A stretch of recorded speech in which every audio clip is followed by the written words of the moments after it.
Un cordial saludo a toda la audiencia digital de este canal PLD en línea, en donde tenemos interés de traer varios temas que son de amplia importancia para la República Dominicana, y en esta ocasión vamos a hablar de las alianzas público-privadas y la propuesta de modificación que cursa en el Congreso.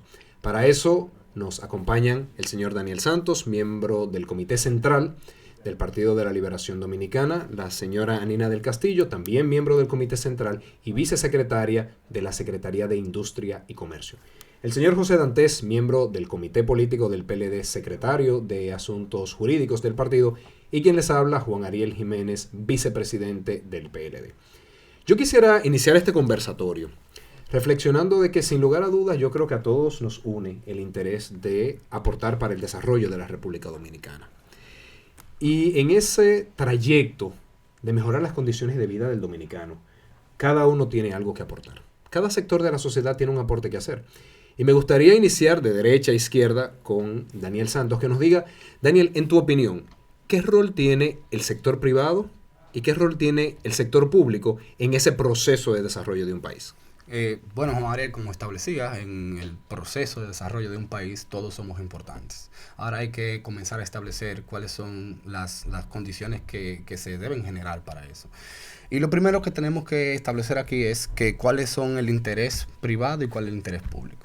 El interés público, como lo sabemos todos, tutelar derechos, garantizar el funcionamiento del Estado, normalizar todo lo que hay en el Estado. Y el interés privado, que es eminentemente lucrativo. El interés privado es yo voy a emprender, yo voy a trabajar, yo voy a tratar de hacer cosas que genera riquezas y yo también voy a generar un lucro. El lucro no es nada negativo. Pero entonces ahí viene cuando hacemos alianzas público-privadas, por ejemplo, que es el tema que nos ocupa, nosotros tenemos que verificar el rol del Estado. Desde el Estado, cuando hacemos una alianza público-privada, ¿qué queremos? ¿En qué sector vamos a establecer ese tipo de alianza?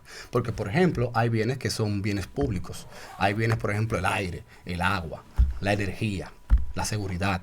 Cuando a eso tú le inyectas el lucro, inmediatamente desnaturaliza cuáles son las competencias que deben tener cada quien a la que va a hacer las cosas. Entonces, en ese sentido, finalmente, es que tenemos que averiguar, no es decir que las alianzas público-privadas son malas, no, son muy buenas. Ahora, ¿qué cosas son las que necesitan una alianza público-privada y qué cosas es las que tiene que tener el Estado como ente regulador de la vida nacional? O sea, Daniel, para aterrizarlo, digamos algo que el dominicano entiende. En un juego de pelota, tú me estás diciendo, un equipo es tanto importante el catcher como el pitcher. Así es. La clave está en que cada uno juegue su rol. Así es. De que el pitcher esté en el montículo pichando y que el catcher esté aparando, como se dice. Cada uno tiene un rol que jugar y se necesita, para que un equipo gane, un buen pitcher y un buen catcher. Pero que en este caso, y qué bueno el símil, aquí tanto el pitcher como el catcher son lo que sería el sector privado. Cada quien tiene el interés de jugar, hacer su mejor esfuerzo para ganar el partido. ¿Quién es el Estado? El umpire. El umpire es el que tiene que garantizar de que haya reglas que se cumplan para que ese juego de pelota, independientemente del resultado, porque va a haber un ganador, ¿verdad? El interés hay que identificarlo. Y tú te pones a ver cuál es el interés de cada uno de los peloteros, es ganar el partido. Pero Sin embargo, el umpire tiene que estar aquí para lograr que se juegue buena pelota, y así hay un interés que trasciende el de cada jugador, que es el de la fanaticada.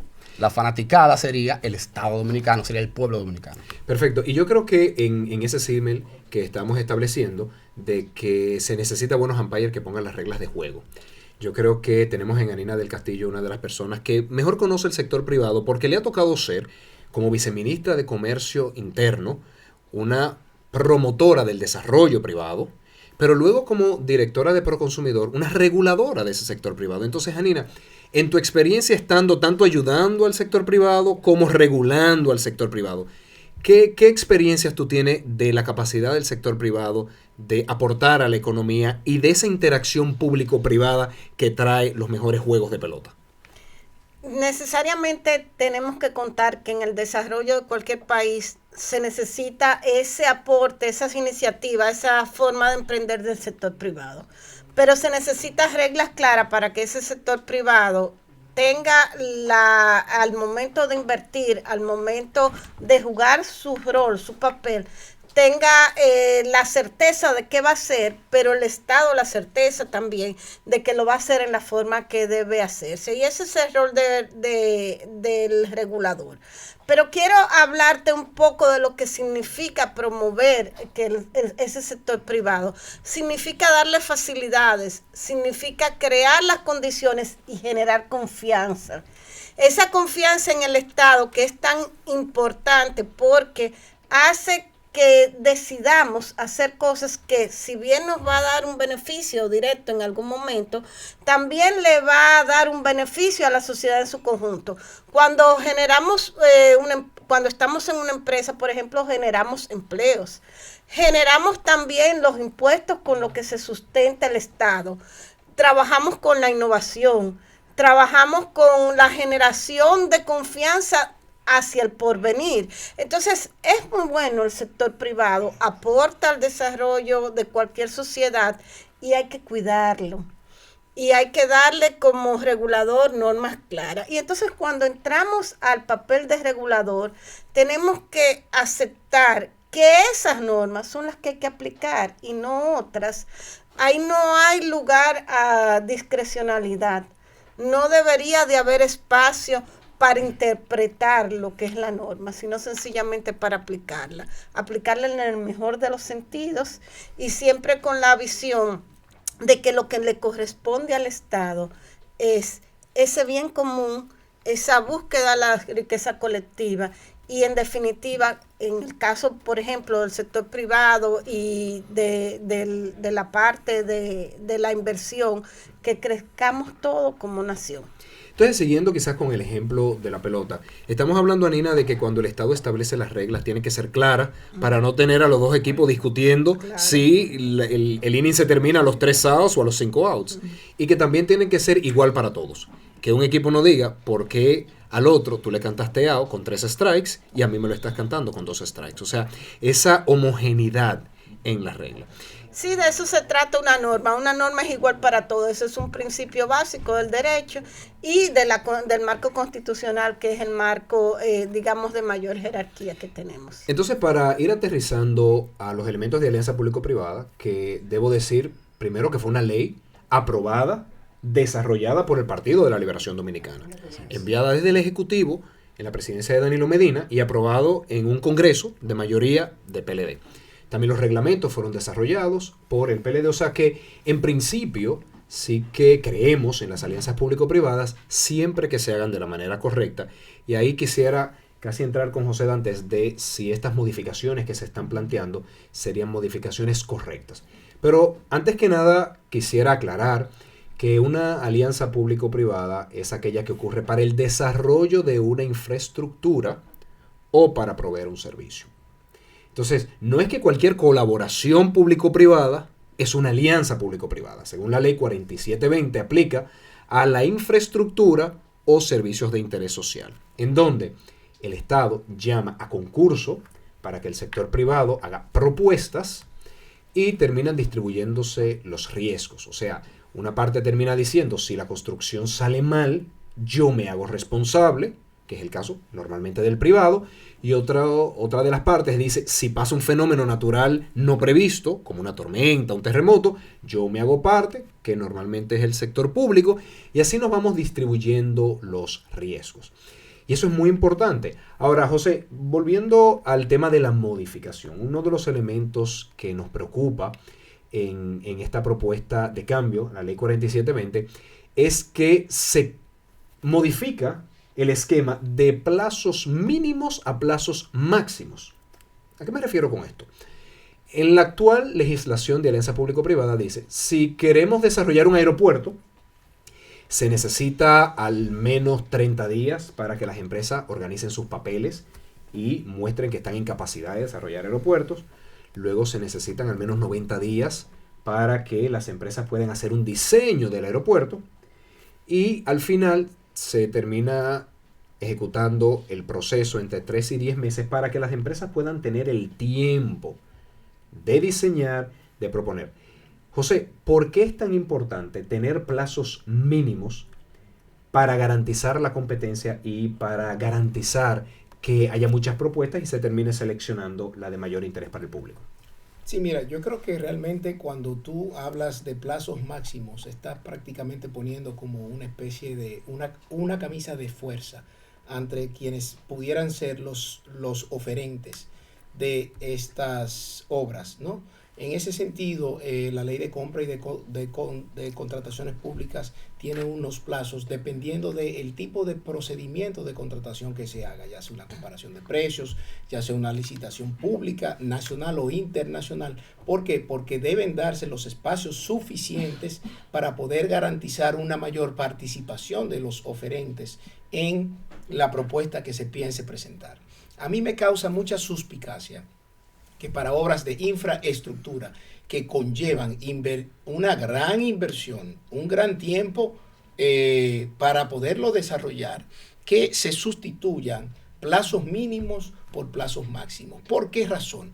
Porque eso lamentablemente lo que lleva a pensar es que pueden estarse dando ya situaciones con socios, con gente interesados en invertir en ciertos sectores y que de una manera previa ya conozcan, vamos a decir en este caso, cuáles son los requisitos. O sea, de una forma previa tienen información interna y eso da al traste con lo que es la equidad, con lo que es la participación en términos de equidad y viola una serie de principios fundamentales también. Yo creo que además de que se cuestiona la transparencia de un proceso de esa naturaleza, porque por ejemplo tú ponías uno de los ejemplos era la construcción del aeropuerto, de un aeropuerto. Un aeropuerto yo creo que en ningún país le ponen un plazo máximo, le ponen quizás un plazo mínimo para que las empresas que quieran participar pues que tengan la capacidad de preparar sus propuestas, tanto técnicas como financieras, y que en un plazo razonable, quizás haya un plazo máximo, pero ese plazo máximo estoy casi seguro que va a ser razonable y forma parte de esas reglas de juego que muy bien tú estabas planteando, que deben conocerse de una forma previa. Entonces, cuando se está proponiendo hacer un cambio a la ley, específicamente en sustituir los plazos mínimos en plazos máximos, yo creo que realmente eso son cosas que hay que verlo con pinzas, porque yo no creo que la necesidad de la modificación de esta norma tenga que ver con los plazos, sino más bien con los niveles de participación del sector privado en las obras de infraestructura que al final de cuentas deben ser reguladas por el Estado dominicano. Si estamos hablando de que esta propuesta de ley, y quizás explicar a la audiencia, que plantea que para obras estratégicas, y con estratégico basta con que el gobierno diga que es estratégico, para obras de emergencia, algo que no existe en ninguna legislación del mundo, una APP de emergencia, se quiere hacer tan rápido que el Estado tiene plazos máximos. Cuando se tiene plazo máximo quiere decir que se puede hacer en 2 días, en 3 días. Imposible. Entonces yo quisiera, luego de esta pausa comercial, que conversemos qué puede ocurrir si se aprueba esta modificación y cuáles serían los daños que se harían a la sociedad dominicana. Siga con nosotros, en breve retornamos. Ya vuelve. Queremos un diálogo franco y abierto contigo. Hablemos del país que queremos. Hablemos de los grandes temas nacionales e internacionales. Dialoguemos juntos en el PLD en línea. De vuelta. Seguimos en este panel de alianzas público-privadas y hablábamos de que la propuesta de modificación de la ley cambia de plazos mínimos que garantiza la competencia a plazos máximos. Y Anina, tú que conoces también el sector privado, ¿qué tú crees que pasaría si se hace un proceso competitivo para seleccionar un aeropuerto, un puerto, una carretera y todo el proceso se logra en 5 días? Bueno, lo primero es que nadie puede diseñar un aeropuerto, una obra de infraestructura, no solamente en 5 días, probablemente ni siquiera en 5 semanas. Todos estos procesos que son procesos complejos implican no solamente tener la concesión, tú puedes tener incluso la experiencia, pero tienes que organizar toda la documentación que va a servirte para preparar esa oferta, la propuesta económica, toda la información relativa a tus recursos humanos, que son parte siempre de las ofertas y que obviamente van a ver si ese recurso humano cuenta con las competencias adecuadas para hacer la obra que tú estás diciendo que vas a hacer. Pero también tienes que sacar un presupuesto, y hacer un presupuesto para cualquier obra implica tiempo. Y hay otro elemento importante, incluso aquellas cosas que son complementarias, como por ejemplo, toda la oferta económica está sustentada también en una fianza. Una fianza no se consigue, de una obra importante, tú no la consigues en 24 horas ni en 48 horas. O sea, que incluso aquellas externalidades que no son ni siquiera parte propiamente de lo que tú vas a decir que puedes hacer, sino cómo tú lo evidencias que lo puedes hacer.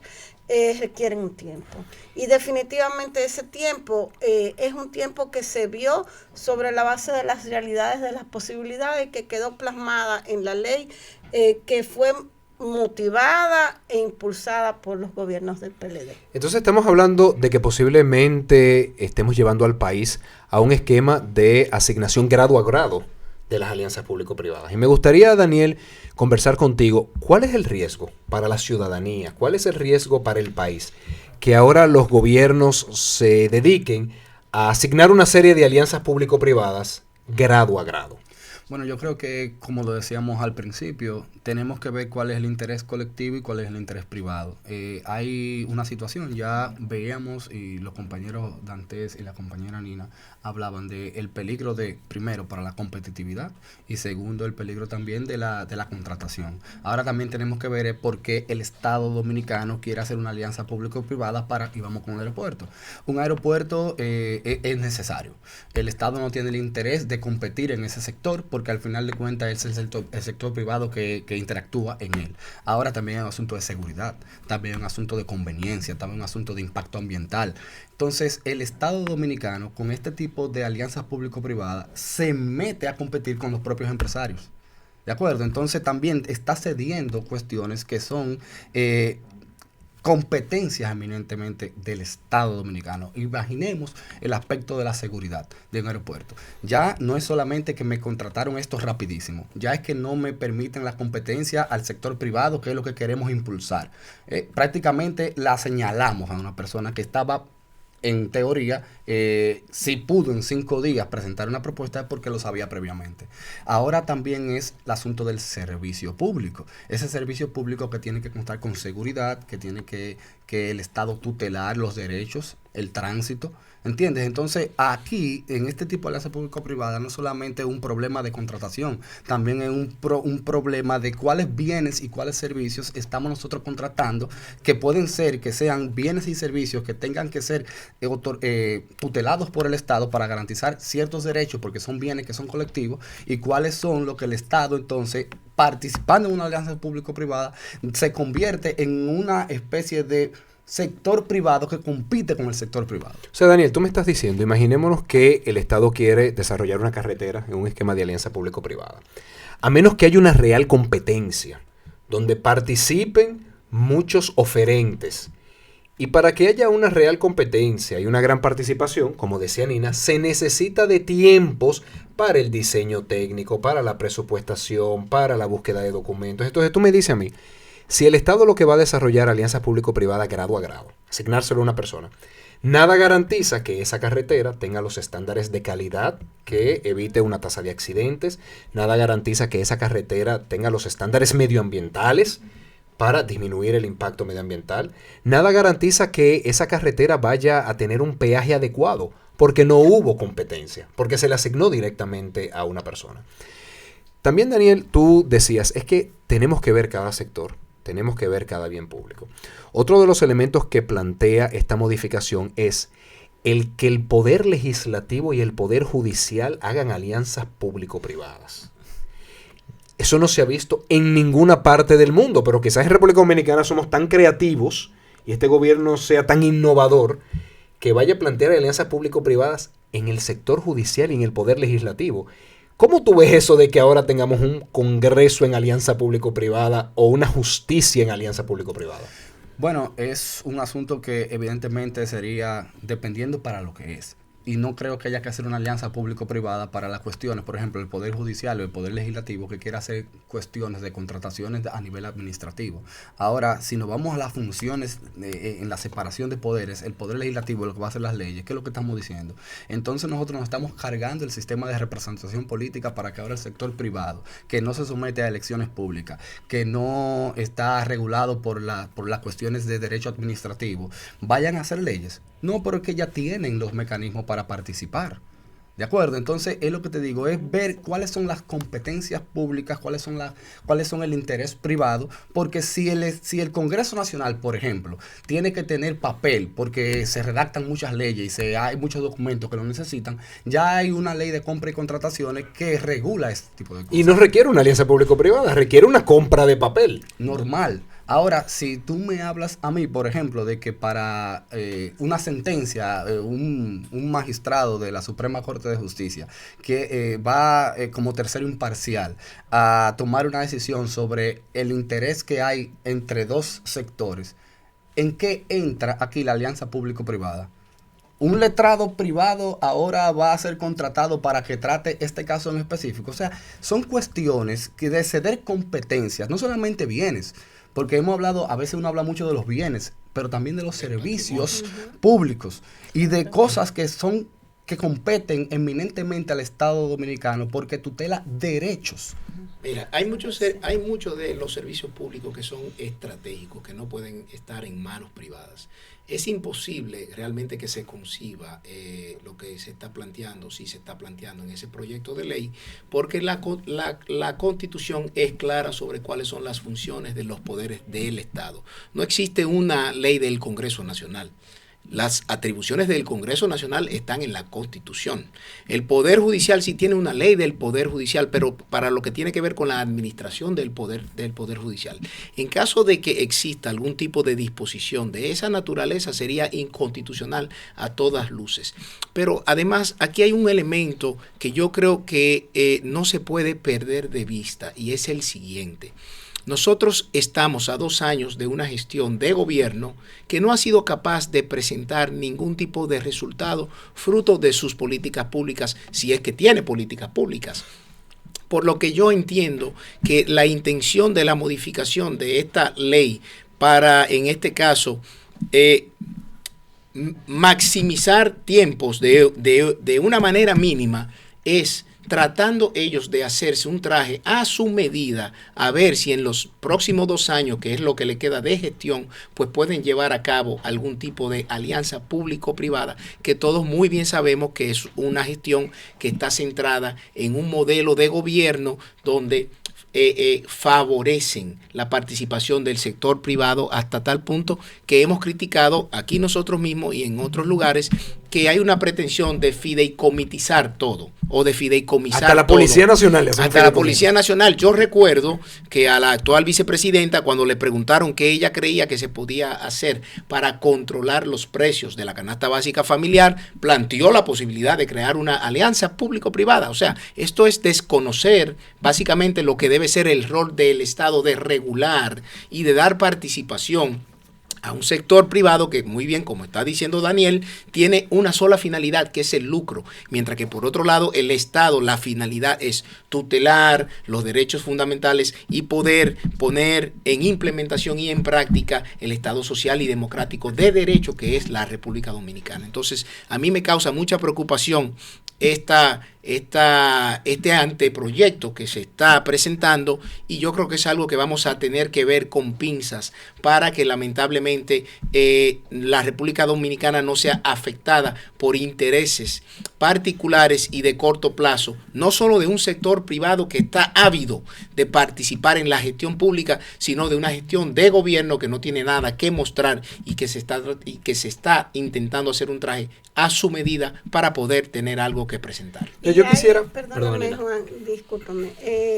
Hay algo también que es importante que tengamos presente. El crecimiento del país ha estado por varias décadas y se y se sustenta en un elemento, entre otros, en un elemento importante que es la inversión extranjera directa. La inversión extranjera directa tiene una racionalidad, va a donde hay normas, a donde hay reglas.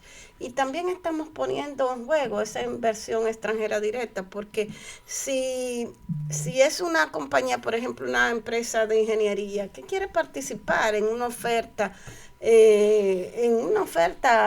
cual que sea, ¿qué va a ver? Va a ver que aquí hay todas estas condiciones, digamos, casuísticas y que no responden a una reglamentación clara. Entonces, también es inversionista que viene a poner una empresa de zona franca, aunque sea zona franca, o a poner un hotel o el que sea, que va a entender que si no hay reglas claras para una cosa, probablemente no la haya para otra. Y ese es un riesgo importante. Entonces, Janina, tú me estás diciendo, imaginemos que el país lanza un proceso para desarrollar un puerto.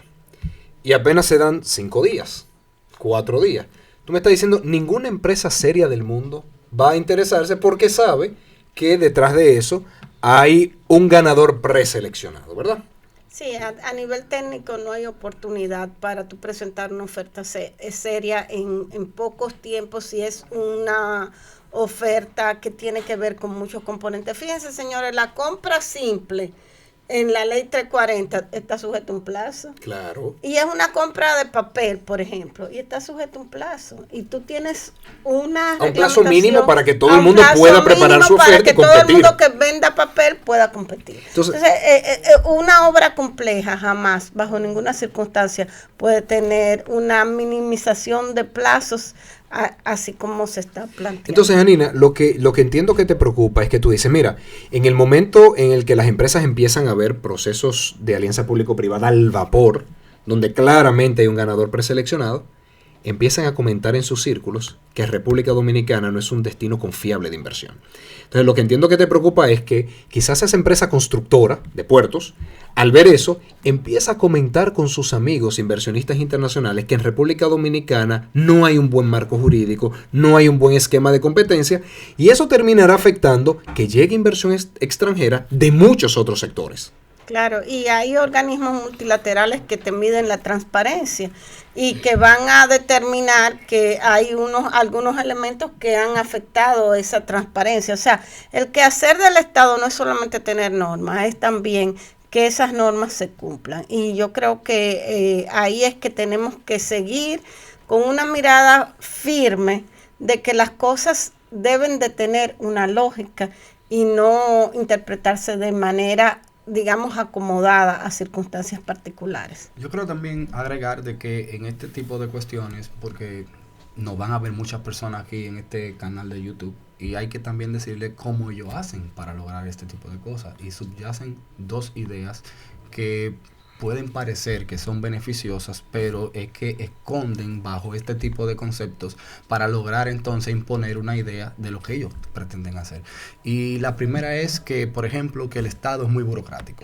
Entonces yo tengo que aprobar una ley de alianza público-privada para agilizar lo que hago, porque no he hecho nada, porque la forma como está diseñada el Estado me lo impide. Y la segunda es de la eficiencia. El sector privado es más eficiente que el sector público. Entonces, por eso trato de socavar lo público para ver todo lo que el Estado hace, tanto como tutelar derechos, como de regular sectores, lo quieren hacer entonces bajo esa premisa. Entonces, quizás volviendo al ejemplo del torneo de béisbol, el problema radica en cuando queremos sustituir un mal equipo por los umpires que están jugando. Cuando tenemos un bateador que se ha ponchado 3 veces y el equipo preocupado dice, póngame al umpire a batear, a ver si al menos batea. Entonces eso genera una confusión de roles donde no se sabe cuál es el umpire, cuál es el bateador, cuál es el pitcher. Y en esos casos Anina dice, de hecho, ni siquiera un equipo serio termina jugando en esa liga. Porque donde hay tanta confusión, no podemos perder el tiempo entrando en ligas donde no está claro cuál es el rol de uno y cuál es el rol de otro.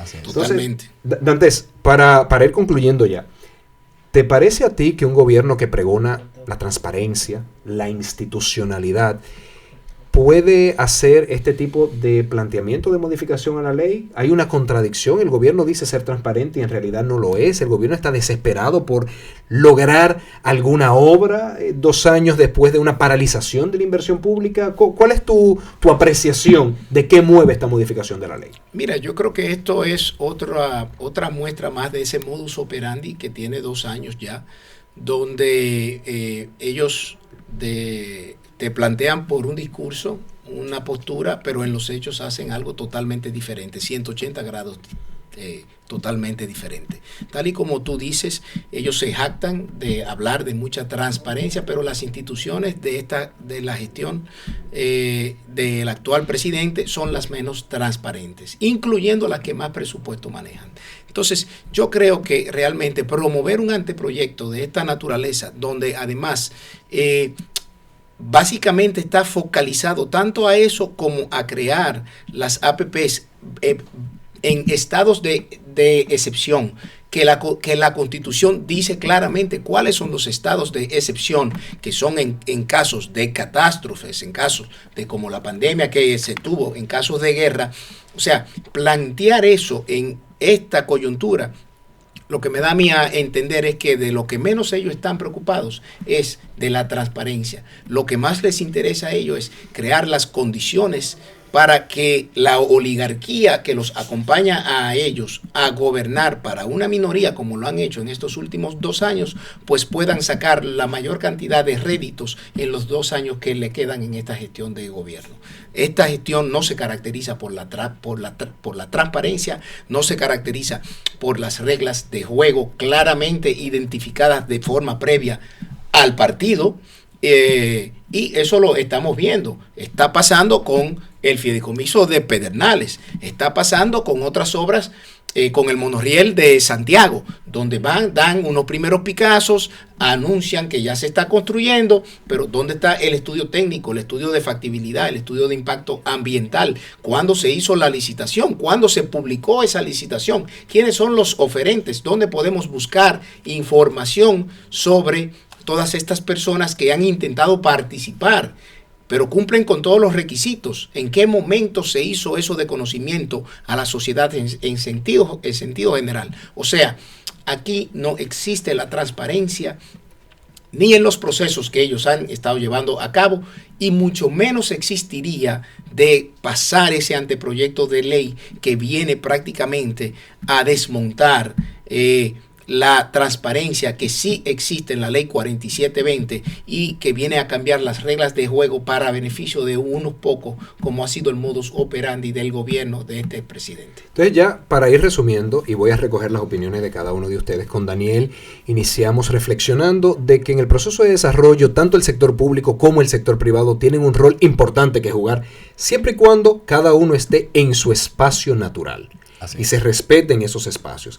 Y si bajo la lógica de que el privado es siempre más eficiente que el público y el público es tan burocrático que es infuncional, empezamos a confundir los roles, cada quien empieza a intentar hacer el papel que le toca a otro, vamos a terminar desvirtuando la labor que debe tener el Estado. Y en ese sentido, Anina nos comentaba de que eso puede minar la credibilidad del sector privado, porque al ser materialmente imposible desarrollar propuestas técnicas, desarrollar propuestas económicas en tan poco tiempo, pues entonces claramente se sabe que hay un ganador predeterminado, y eso termina minando la confianza de los sectores productivos y termina minando incluso la confianza del país como un destino de inversión. Claro, pero aparte de Juan Ariel, hay otro elemento que todos estamos quizás obviando, y es que al final esto también impacta de una manera negativa al sistema de partidos políticos, porque en la medida en que tú desacreditas al camello, como se dice de manera popular, al Estado dominicano, que está en todo caso gobernado por los partidos a través de los 3 poderes o a través de los 2 poderes principales que tienen la representatividad, ¿no? Estás diciendo de que los partidos son prescindibles. Entonces, no necesitamos partidos, podemos gobernar con el sector privado y eso da al traste con la democracia. Sin ellos darse cuenta de que sin un sistema de partidos políticos no puede haber una democracia, y sin democracia no hay ningún tipo de libertades, mucho menos la libertad de empresa que ellos tanto quieren proteger, hasta tal punto que no es que la quieren proteger, es que simplemente la quieren colocar por encima de las otras libertades que están contempladas en la Constitución. Entonces, aquí hay un elemento político que subyace, que quizás no le hemos prestado el caso suficiente, y es de que en la medida en que yo critico que el Estado no funciona en esa misma medida, entonces los partidos puedo prescindir de ellos porque ustedes no resuelven, quienes lo que me resuelven son quienes, el sector privado. Entonces estamos hablando de que en esa confusión de roles que tanto se advertía de que podía minar la confianza de los sectores productivos, puede terminar generando una desconfianza en el sistema de partidos y por ende una desconfianza en la democracia misma que va a terminar dando al traste con la vida social que tiene cada país. Totalmente. Y en ese proceso se ha visto una captura del Estado por parte de algunos entes de la oligarquía, que la alianza público-privada y la propuesta de modificación que se le está haciendo es un síntoma, pero luego hablaremos también de la ley de fideicomisos públicos y de cómo eso está desarmando todo el andamiaje jurídico para tutelar derechos y para proteger a la población, donde cada uno tiene un rol que jugar. Este ha sido el panel de alianzas público-privadas por el canal del PLD en línea. Muchas gracias por su sintonía y en los próximos días le estaremos avisando para el panel de ley de fideicomiso público, otro mecanismo para captura del Estado. Muchas gracias, buen resto del día. Dialoguemos juntos en el PLD en línea.